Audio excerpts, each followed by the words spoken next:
Hey everybody, what's up? Coming in hot. How you doing? Yeah, so thank you for alerting me to this because I start getting ready to the show and then I stop reading the news because I'm getting ready the articles and shit that I'm talking about for you, and so I stopped reading.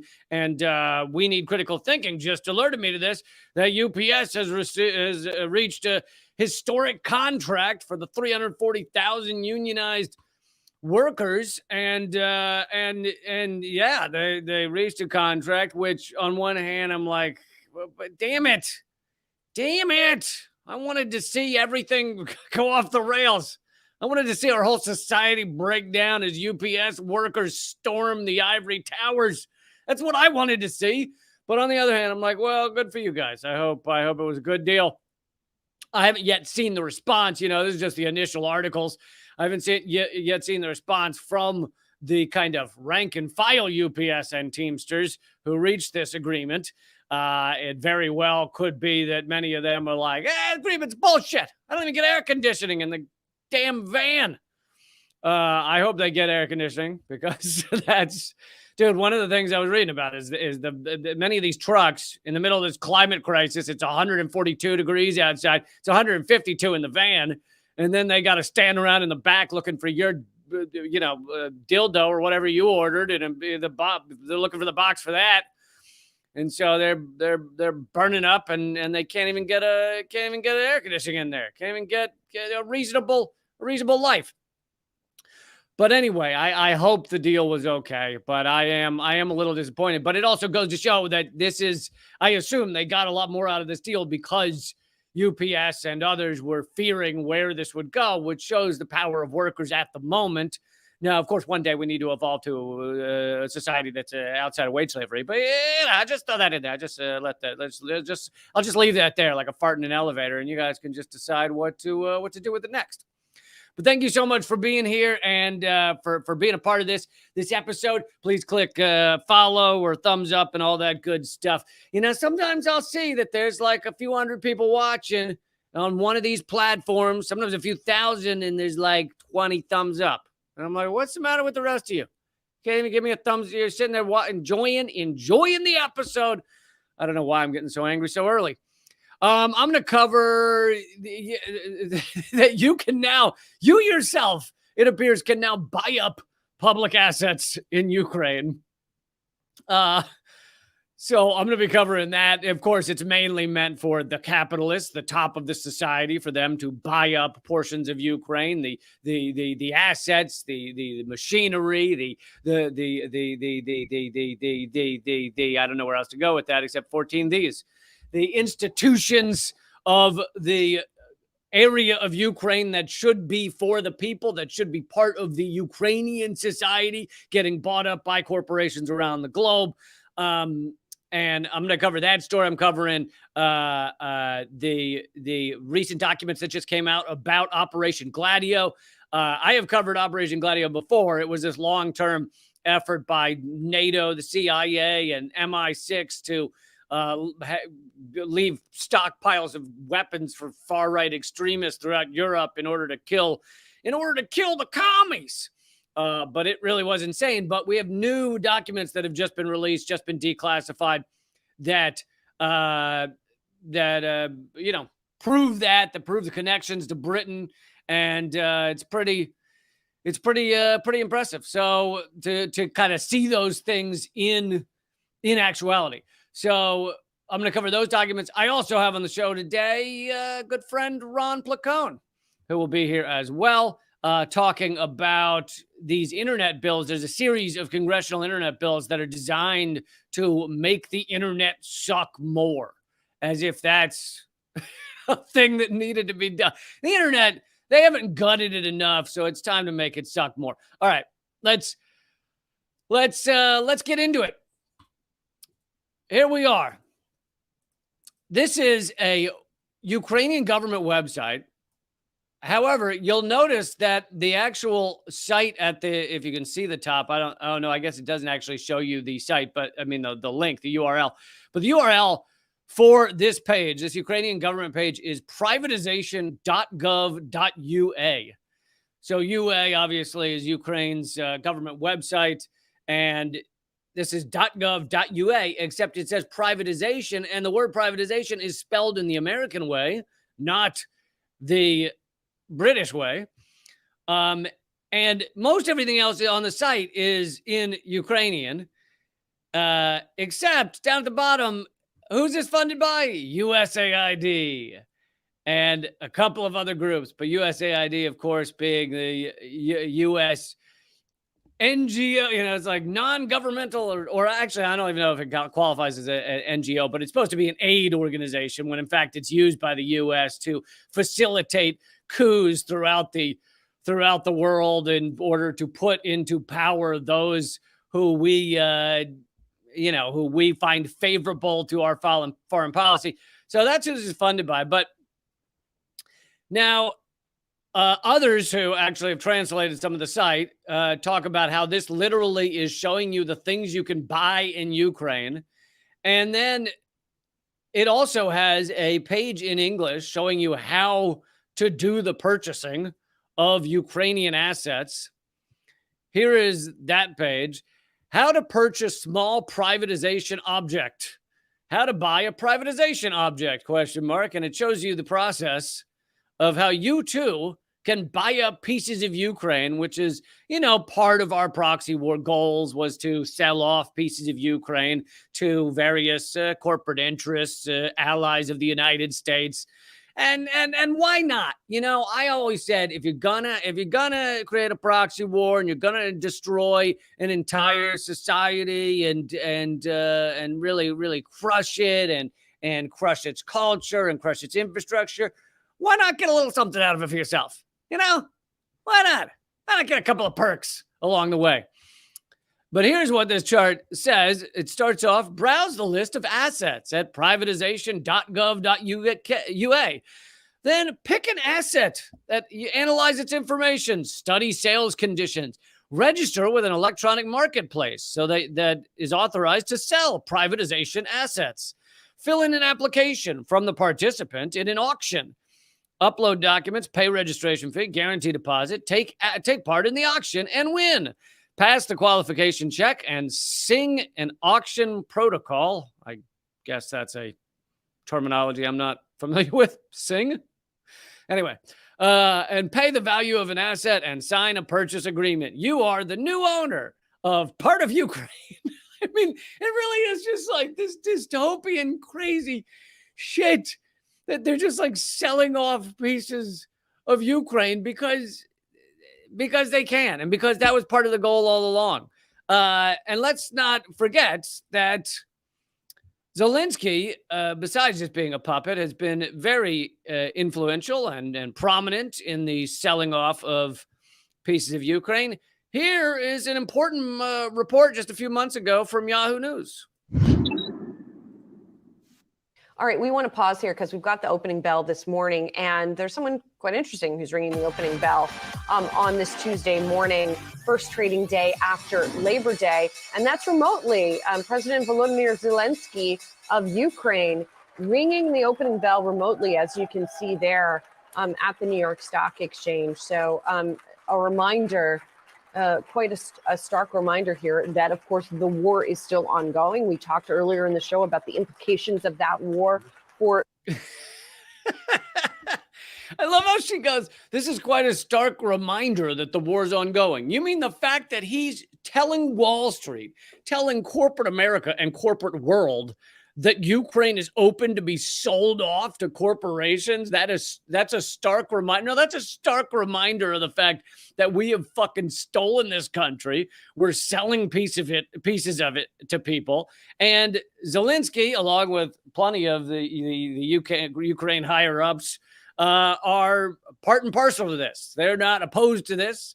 They're working with Wall Street. They're working with the largest corporate entities in the world that, of course, are either based with or allied with the U.S. And here's another stark reminder that the war is ongoing, as she says.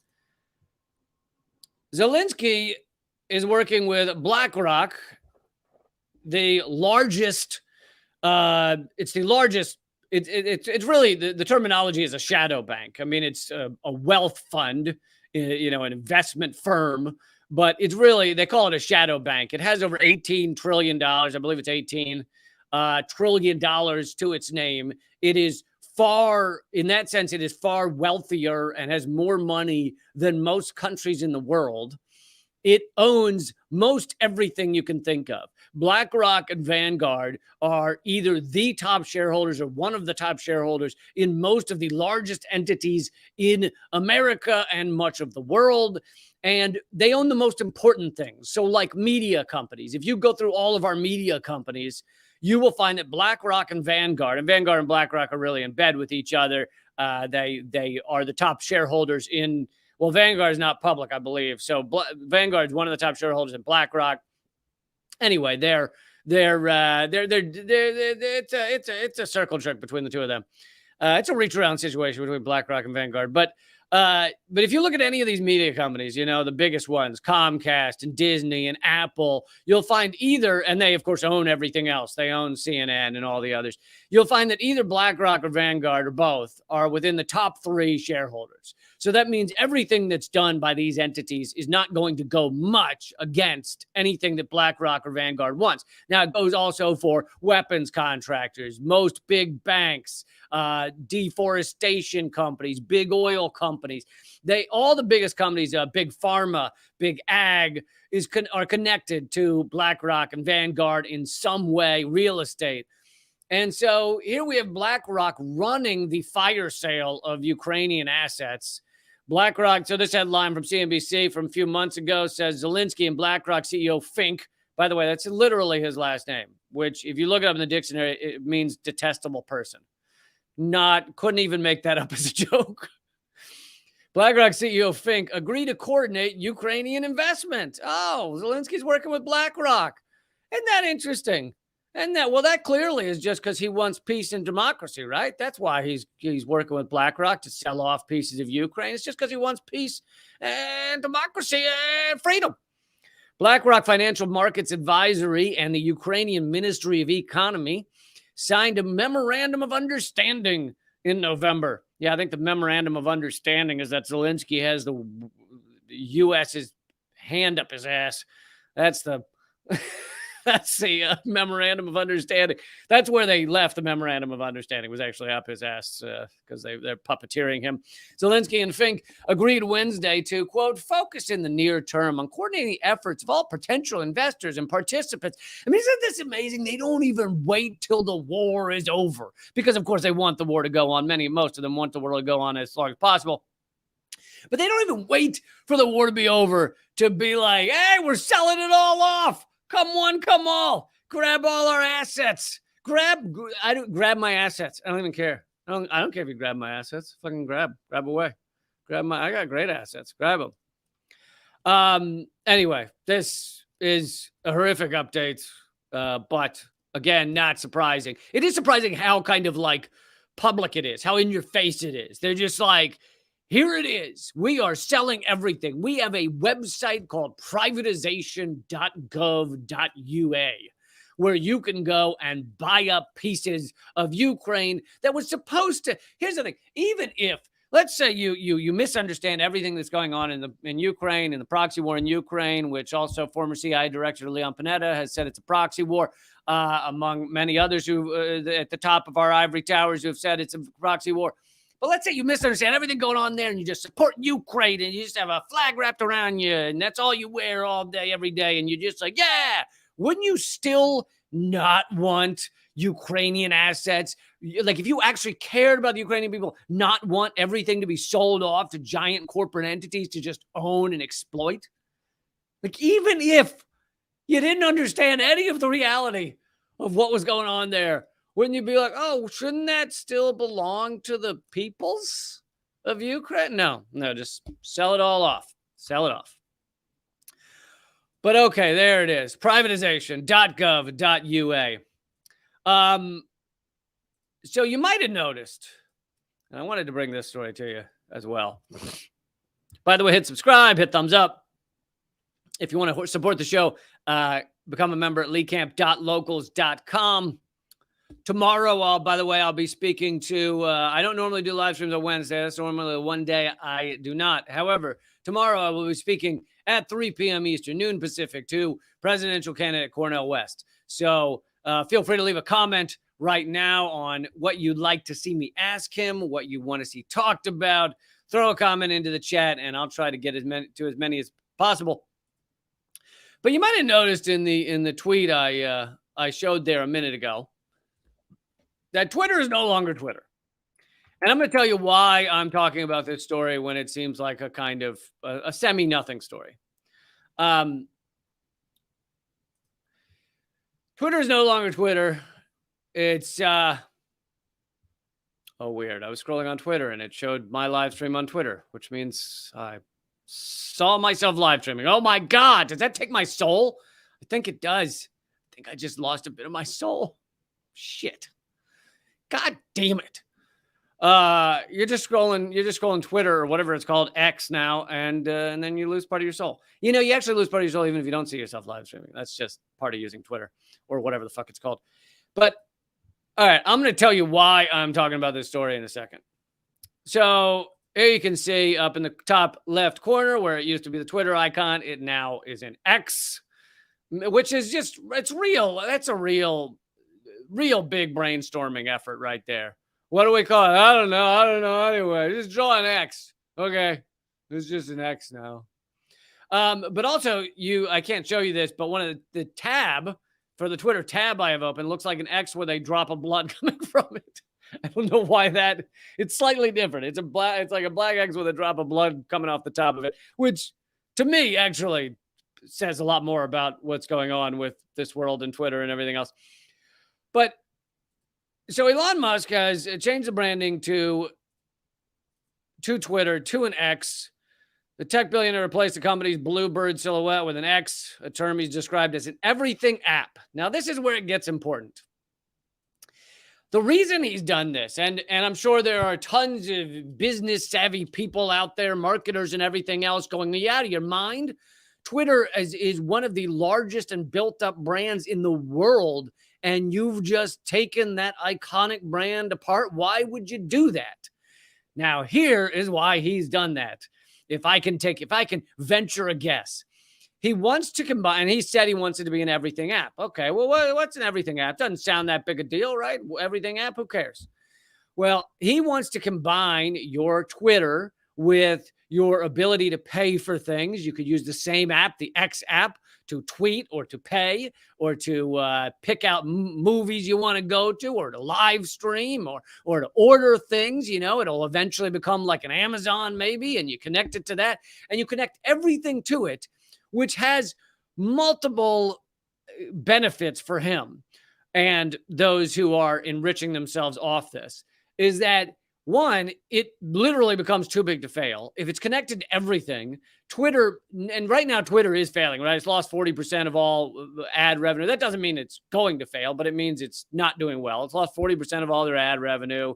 Its value or whatever is way below half of what he paid for it. So all these issues. But if it becomes just a piece of an X empire, then it no longer is as much of a failure because it's tied to everything else. And I actually saw something like this, which I don't know for those of you who know much about China or maybe been to China. So you guys remember the live stream when I came back? I went to China for 4 days, reported on what I saw there. You can go back and watch that live stream if you'd like. But in those 4 days, I had not known this before, but they have an everything app. I think it was called WeChat, I believe. It's called WeChat. And it includes, it's how people pay for most things. So most things you hold your phone over and WeChat pays for it. It also has your like health care on there. It has your ability to tweet and post things. It has, probably stores all your photos. It basically has everything, hence the everything app. But the thing about that is, and, people act like it's only China that monitors their citizens. But yes, they monitor the data, but so does the U.S. The U.S. is monitoring all this data. We now have seen from the Twitter files that it was acting as an arm of intelligence agencies, Twitter was. But anyway, and the U.S. has the ability to far more monitor anybody they want to. So if they want to go after somebody like a Julian Assange, or I don't know, myself or whoever, they can bring up all of that data and quickly monitor it all. But anyway, when everything is tied together like that, it makes it so that it's much easier, especially now with the AI we've got, it's much easier to quickly decide who is acting out of the acceptable pattern for society, who is acting outside of a way that is going to allow the ruling elite. And I'm not privy to whether China uses it like this. I'm just saying that this is something that could be done This is something that could be done in the U.S. quite easily once you start linking all of these things. And you can cut people off from it, right? You cut off something that allows people to pay for things and to have connection in society. And it's devastating. So it's very easy. It becomes very easy to control people, very easy to cut them off, very easy to suppress them, very easy to make your life hell. And this isn't even getting into stuff like, stealing your bank account, like Canada has done a few times with some protesters that they wanted to go after. Anyway, to me, this is horrifying to see that he's changed it to X so that he can connect it to all other platforms and create a super app. Horrifying. But of course, I don't know that your mainstream media is discussing it in that way. I think they just discuss it in the kind of surface level, like, why did he take away the birdies? But I like the birdie when it goes with the tweet, because we tweet, and then it tweets, and it's a birdie. I think that's most of their conversation. So I don't think they get deeper into it than that. Okay, let's get started on, I hope I can get this in before I bring the guest on. But anyway, let's get started on it and we'll see how much we get through. Okay, so I've talked to you before about Operation Gladio. Most people don't know about it, but it was a operation that went throughout the, maybe I'm giving away some of the article here, but throughout all the way, it wasn't discovered or really revealed to your average citizens until the 1990s, even though it went up, basically after World War II, all the way up into the 80s. And anyway, I'll read some of the article because I think it pretty much says what it was. But so this from Grey Zone, declassified files expose the British role in NATO's Gladio terror armies. Newly declassified British Foreign Office files have added disturbing details to the history of Operation Gladio. The covert operation was uncovered in 1990 when the public learned that the CIA, MI6, and NATO, that's a good club right there. That is just a good group of folks looking to make life better. CIA, MI6, and NATO all getting together. Man, when you're getting together, you better cover your holes. All right. If you go into a meeting and it's CIA, MI6, and NATO all hanging out there, cover your holes. Anyway, they trained and directed an underground army of fascist paramilitary units across Europe, deploying its assets to undermine political opponents, including through false flag terror attacks. And that really is part of the key of it, was creating a terror attack that made the population scared of another group, such as communists. I mean, that was maybe the big one, was to make people scared of communists. We're going to do something that harms people.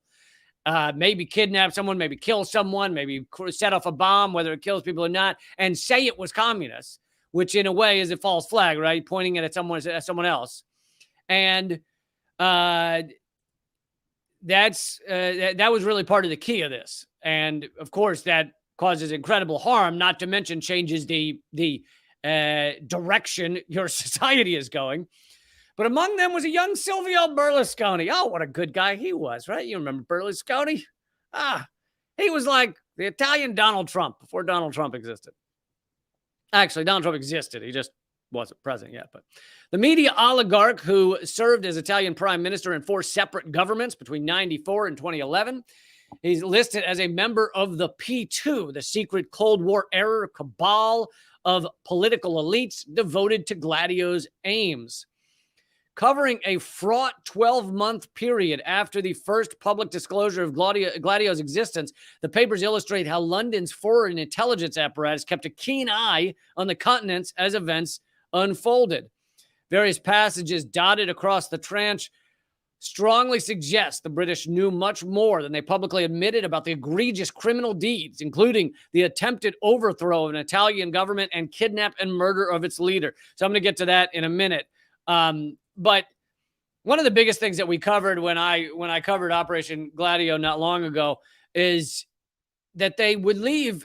So most of these countries do not allow gun ownership outside of, very select hunting rifles. And they would leave stockpiles of large guns, ammo, bombs in order to be accessible, secret stockpiles around, in order to be accessible if and when the communists come and take over any given country, whether it be Scandinavian countries, whether it be Italy, whether it be Britain. In case the communists show up, we will tell these far-right elements, or maybe we've already told them, where these large weapons and various devices of death are, and they can run out and kill those communists.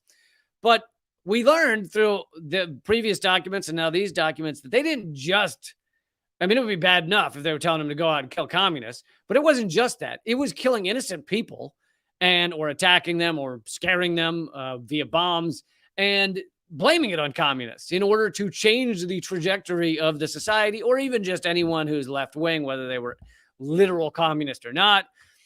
And so now we're getting even more information on that. Let's see. Gladio consisted of a constellation of stay behind. So it was called stay behind units. That's more often what people know it as than Operation Gladio, but of stay behind anti-communist partisan armies whose ostensible mission was to fend off the Red Army in the event of Soviet invasion.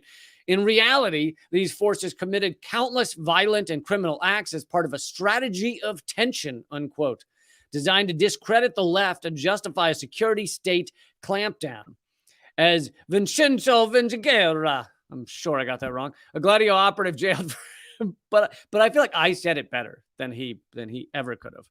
A Gladio operative jailed for life in 1984 for a car bombing in Italy that killed 3 police officers and injured 2, explained, "You were supposed to attack." So this is one of them who was jailed for his activities, and he's revealing what he was asked to do.